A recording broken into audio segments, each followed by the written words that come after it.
Hello everybody, what's going on? Welcome back to This Week in Esports and Gaming for the second week of May 2022. I'm your host, Mark Kine. We got a lot of news, so let's dive right into it.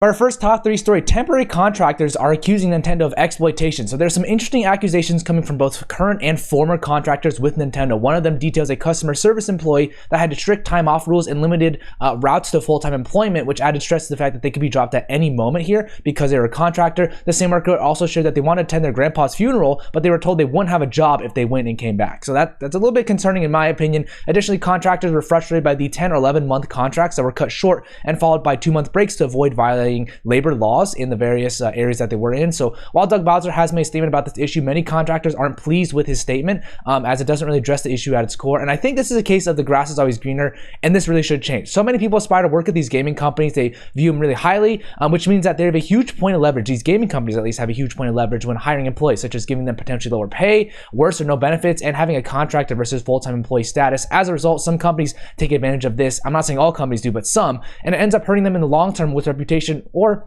does it? Right? With the recent news of working conditions coming out of Activision, Blizzard, as well as Ubisoft and other gaming companies, oftentimes they will sell this out of court to pay some nominal fee that's not really significant to their financials to cover it up. And then when also timed with a game launch, it can cover up a lot of these issues really strategically because people are more focused on the game than the actual workers who make the game. So I'm hoping that contractors get better working conditions here. It's just sad to see that these have to be so public for people to take action. So I'm hoping that, this does get solved eventually, or at least better working conditions for contractors.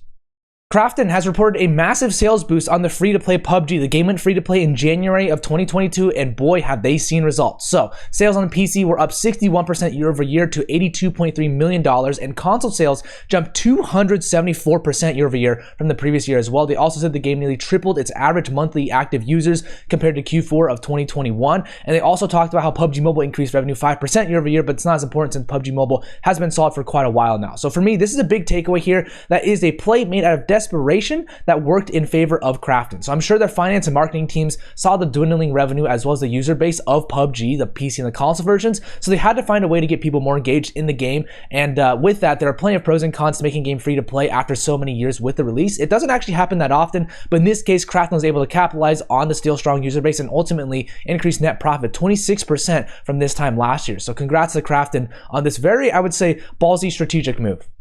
Riot Games have hired Kristen Moss, Maria Egan, 𝗠𝗿𝗖 Albert Chan, as well as Josiah Newsom, and Kristen is now the head of global entertainment marketing after spending 2.5 years leading HBO Max marketing and at Warner Media, and spent a year at Amazon as well. Maria will be the global head of music and events, where she will oversee music content for all gaming, TV, and film series at Riot. She comes from Splice as the chief music officer. Ken will oversee the global head of business operations for Riot Entertainment, and he spent the past 4 years at Paramount as the executive vice president of business affairs and 3 years at Sony prior to that. Albert is now a corporate development manager at Riot after spending a year with Oliver Wyman and 2 years at HSBC, and Josiah will be working on the global influencer strategy, and he comes from Intel, where he spent 5 years overseeing gaming and esports marketing. So the main point I want to make here is all these hires, right, a lot of these people coming over to Riot, is the fact that Riot's hiring a significant amount of people from outside the company. A lot of these people came externally, right, from their top-notch positions, and it shows where the company wants to go, and they have a different perspective from many other writers that are currently at the company potentially, right? Maybe they had different viewpoints, maybe coming from more traditional spaces or just a different gaming company in general. They're focused on both extending the core gaming and more tangential entertainment, TV, and music areas that Riot's done an excellent job of growing. So Riot's strategy overall as a company has been pretty solid, and you can see that through the hires. All in all, this shows how Riot Games is really expanding beyond just gaming to become more of an entertainment company through diversification. As far as partnerships go, DoorDash partnered with FaZe Clan. DoorDash will be the official on-demand delivery platform for FaZe, and this will also include a content series called Dash Days, where fans will be rewarded for viewing streams supported by DoorDash. Amazon partners with 1047 Games. Prime Gaming will be featured on the Splitgate Pro Series summer season, with Prime users being able to get special in-game bonuses as a result of this partnership. VivoKey partnered with Licky. This is a 1-year deal that will see Licky collab with VivoKey to launch NFT and fan token products. Just one thing before I go, of all the photos, they really chose this one of him slightly frowning. Really, I feel like a better one could have been picked out. Talon Esports partners with GB. GB will become the official energy drink partner of Talon's Arena Valor roster, and the two orgs will see content activations across their social channels. Giants Gaming partnered with Sony Music Spain. Both entities will collaborate on a range of content and fan activations, including exclusive interviews and special streams as well. T1 Esports and Faker partnered with CAA. CAA Sports will represent T1 for sponsorships and endorsements, similar to how Sport5 does for many other esports organizations as well. For finance and M&A, the esports video highlight platform Sizzle.gg have raised $5 million. The round was led by White Star Capital with participation from Progression Fund, Eterna Capital, Play Ventures, Mindset Ventures, and Zoogler Ventures as well. The funds will be used to expand the platform as it leads with the beta phase. Fervor acquired 𝗠𝗿𝗖. Krafton has reached over 200 million unique players since its launch in 2018 and is already on the Fervor website. They will work to speed up the growth of Krafton to reach a wider global audience. Riot Games have acquired Fiddlesticks Games Limited, which is the creator of the platformer Hue, which is also very highly rated. This is the main franchise behind this acquisition, and the shares, rights, IP, and assets have all been transferred to Riot Games. As far as workforce changes go, 𝗠𝗿𝗶 𝗖𝗶 has been promoted to the SVP of Studio Operations at Ubisoft. 𝗠𝗿𝗶 has been with Ubisoft for the past 20 years, serving as the managing director for Ubisoft Paris, where she oversaw all aspects of studio strategy, operations, and development as well. She will now lead all of Ubisoft's AAA production studios worldwide, so congrats to 𝗠𝗿𝗶. Matthew Bromberg joins Blackstone as a senior advisor. He was previously the COO of Zynga for 6 years and had many other senior management roles at EA as well. With 20 plus years of experience in the gaming space, he will help Blackstone expand its businesses via Blackstone growth.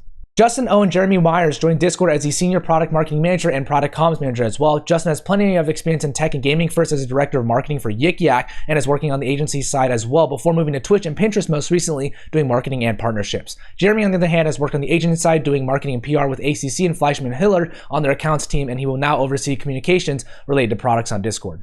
Alistar Pusinelli joined Sport5 as the Marcom Manager for Esports and Gaming. He has worked in the gaming and sports industry in the past for the past 4 years as an editor for Real Sport 101 and Gfinity. He'll be working to expand Sport5's brand awareness globally in esports and gaming.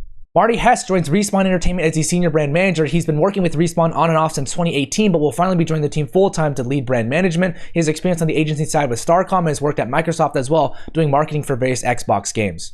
Miranda Du joins Unity as the Senior Partner Relations Manager. She has a good amount of experience in the gaming space with her 2 years at Treyarch as an associate producer working on the Call of Duty franchise. She will now oversee certain partner relations for the gaming tech company Unity. Leonora Tomlinson Bennett joins Wizards of the Coast as a social marketing and influencer manager as well. Leonora has spent a lot of time in the gaming space, from Kairos Media to Faceit to Betway, doing social media PR and marketing. She will be overseeing much of the social media influencer marketing efforts for the UK at Wizards. As far as new stuff goes, Epic intends to release the Unreal Editor for Fortnite, and they want to make the game a platform in which creators can monetize their own work, which makes sense here as Unreal Engine is a large driver for Epic, so it all makes sense as far as revenue and creators go. That's it for this week in esports and gaming. Thank you so much for tuning in. Credit to the authors and brands themselves, as well as shout out to AFK Gaming for giving me a shout out on their newsletter as well. If you know someone who finds this valuable, please tag them down below, and as always, have a great day, everybody.